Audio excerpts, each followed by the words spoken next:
걱정하지 마시고 제 목소리에 집중해 주시면 될 것 같아요.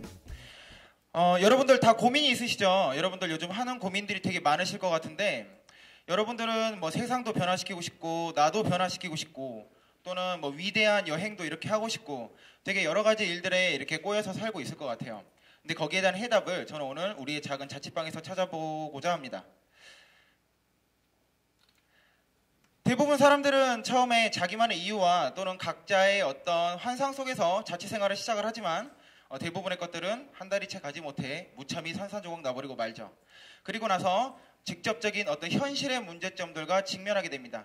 여기서 자취하시는 분들은 대부분 공감하실 텐데, 가장 빨리 돌아오는 건 월세날이고, 그다음에 나는 쓰지 않았는데 무참히 이렇게 나의 월급을 이렇게 뺏어가는 세금들, 그리고 이렇게 가끔씩 우리 집에 찾아와주는 벌레라든지 또는 각종 냄새 또는 왠지 모를 층간소음 이런 것 때문에 굉장히 스트레스도 많이 받아요.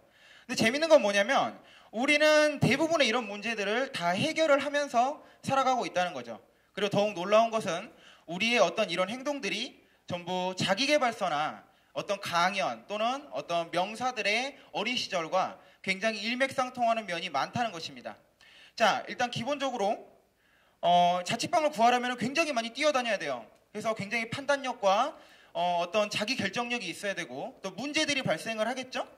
수도관이 막혔어, 막 변기 안 내려가, 문제를 발견하고 그걸 해결을 해야 됩니다. 그리고 빨리빨리 어떤 세금과 또는 월세를 내기 위해서는 굉장히 치밀한 계획성이 필요하죠. 이런 어떤 키워드들은 사실상 우리가 자기계발서에서 되게 많이 들어왔던 얘기가 아닐 수 없어요. 그러면 사실상 자취생들이란 어떤 사람들이냐, 이런 자기계발서에 나오는 어떤 키워드를 일상생활에서 아주 자기도 모르게 무의식적으로 지금 실천하고 있는 대단한 사람들이란 얘기죠. 근데 이 사람들의 어떤 그 생활을 보면은 그 자기계발서 그 뒷면에 보면 항상 희망적인 얘기가 나오잖아요. 근데 별로 그렇게 위대해 보이지가 않아. 이게 너무 슬프단 말이에요. 자꾸 이렇게 눈물이 막 앞을 가리고 이런 생활들이 반복이 돼요. 근데 이걸 왜 그럴까 생각을 해보면, 그러니까 내가 어떤 능력을 가지고 있는 것과 그것을 어떤 결과물로 만들어내는 것은 완벽하게 다른 얘기이기 때문이죠. 해서 오늘 내가 가지고 있는 이런 능력들을 어떻게 결과물로 만들어낼 수 있을지에 대해서 한번 생각을 한번 해보고자 해요. 일단 저는 이렇게 생각을 합니다. 자취를 지금까지 해왔다는 얘기는 내가 내 생활을 참 잘 지켜왔다는 얘기예요. 우리가 지금 이 추운 날 얼어 죽지 않고 이불 속에서 잘 수 있는 것으로도 이미 그것은 증명이 되겠죠? 그리고 두 번째는 내가 하고 있는 모든 그 소소한 것들, 어떤 설거지라든지 청소라든지 이런 것들로부터 일종의 하나의 메시지와 의미를 찾아내는 거죠. 그리고 그 찾아낸 메시지를 일상생활에 적용하는 게 바로 마지막이 될 겁니다. 제가 한 3년 전에 아주 일상적인 고민들로 그 고민하던 때가 있었어요. 굉장히 어떤 일상생활이 전부 다 꼬여 있었죠.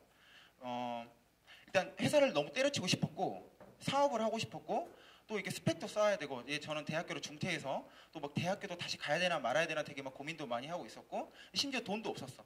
그리고 놀고도 싶고, 한 달에 한 번씩 그 까르보나라도 왠지 먹어야 입이 좀 고급이 되는 것 같아. 그랬는데 현실의 문제는 하나도 해결이 안 되잖아. 그렇게 해서 맨날 스트레스가 막 쌓이고 막 죽을 것 같은 하루하루가 막 계속되고 있었어요. 근데 그러다가 이제 냉장고가 고장이 나가지고 그 냉장고를 고치러 이제 수리기사님이 오셨단 말이에요. 그 수리기사님이 오셔서 이게 냉동실을 딱 여셨어. 근데 여러분들 냉동실 아시죠? 냉동실 어떤 공간이에요? 냉동실 블랙홀이죠. 블랙홀. 어떤 그 시공간의 틈새 같은 곳이란 말이야. 들어갔는데 나오질 않아. 계속 들어가. 그래서 그 냉동실을 딱 열고 이제 꺼내기 시작을 하는데 무슨 그 약간 정체를 알 수 없는 한 3년 된 고등어가 구부러진 것 같은 것들도 막 나오고, 심지어 칫솔도 나와. 그게 거기 왜 들어가 있는 거야 도대체. 그래서 그런 것들을 싹 정리를 하고 나니까 이제 냉장고가 잘 돌아가죠. 기사님이 가시고 나서 이제 깨끗해진 냉장고를 이렇게 거듭 보면서 참 좋다라고 생각하고 있는데 문득 그런 생각이 들더라고요. 지금 내가 이렇게 고민하고 막 이렇고 지금 꼬여있는 내 일상이 마치 거지 같은 냉동실 같은 느낌이 드는 거야. 다 막 쳐집어놓고 정리가 안 돼서 혼자 고민하고 있는 것 같은 거죠. 그래서 제가 세운 계획들 중에 필요 없는 것들을 싹 제하기 시작을 했어요. 그래서 쓸데없는 여행 계획 일단 없애고, 그 다음에 자격증, 스펙, 토익 이런 것들, 저는 그게 인생에 있어서 큰 의미가 아니었다고 생각했기 때문에 그런 것들을 싹 없애고 일단 사업 준비에 착수를 합니다. 그래서 여기서 이야기가 끝나면 굉장히 희망적이고 멋질 것 같은데, 그 뒤로도 6개월간 회사도 못 그만두고 사업도 제대로 진행도 안 되고 돈도 없는 똑같은 생활이 계속돼요.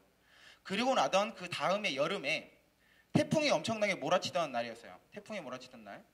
이제 대자연과 싸우고 이제 퇴근하고 집으로 돌아갔지. 비 맞으면서. 그래갖고 방문을 딱 열었는데 이제 방이 이렇게 침수가 된 거예요. 한 20cm 정도 물이 이렇게 쌓여가지고. 그래갖고 어떻게 했어요? 막 가전제품, 침대, 뭐 옷 다 젖어가지고 이제 결국에 그 제 자취방에 있는 물건들 중 절반을 싹 버려야 됐습니다.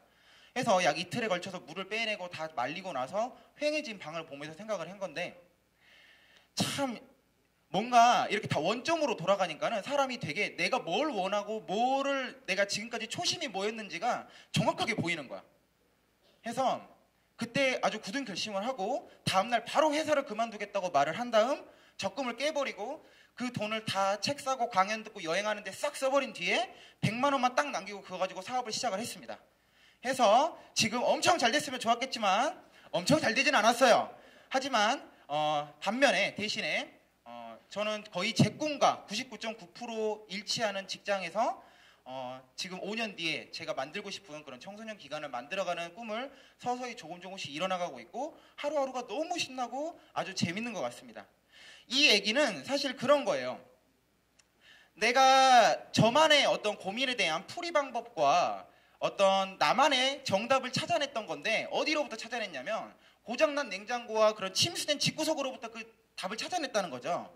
그러면 일상에 스쳐 지나가는 것 작은 것들로부터 어떤 의미를 찾자라는 얘기인데, 그럼 여기서 여러분들은 이런 질문을 던지실 수밖에 없어요. 아니 냉장고가 말을 하는 것도 아니고 집구석이 나한테 직접적으로 메시지를 던지는 게 아니야. 그렇다면 그거는 내 주관적인 생각 아니냐. 그럼 틀리면 어떡할 거야? 내 인생 망하는 거 아니냐. 근데 단언컨대 그게 틀릴 일은 없죠. 왜? 인생에 정답이 없잖아. 정답이 없는데 어떻게 오답이 있습니까? 그렇죠? 오직 자기만의 풀이 방법과 자기만의 선택이 있을 뿐이죠. 근데 우리는 20년 내내 5개 중에 하나를 고르는 것에 너무 익숙해져 왔어. 그래서 뭔가 정답을 자꾸 찾기를 원해. 그런데 사회로 나가보니까 그게 아니거든. 그러니까 우리는 쉬운 방법을 가끔씩 택합니다. 뭐냐? 나보다 조금 더 성공한 사람, 나보다 조금 더 나아 보이는 사람을 내 인생의 정답으로 놓고 그 사람의 풀이 방법을 내가 따라가는 거야.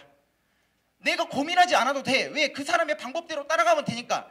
그 고민을 하지 않은 대가로 우리는 우리의 행복을 저당 잡히게 되고 우리 인생에 대한 통제권을 잃어버리게 됩니다. 불행해지는 거죠.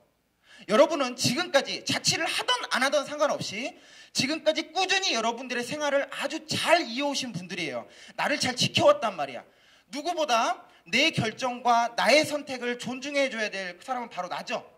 근데 우리는 우리 자신에 대해서 너무 의심을 합니다.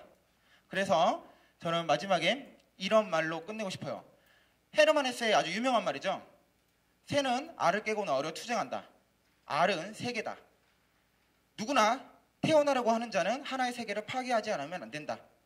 이 엄청나게 멋진 말에는 사실 전제가 하나 깔려 있습니다. 뭐냐?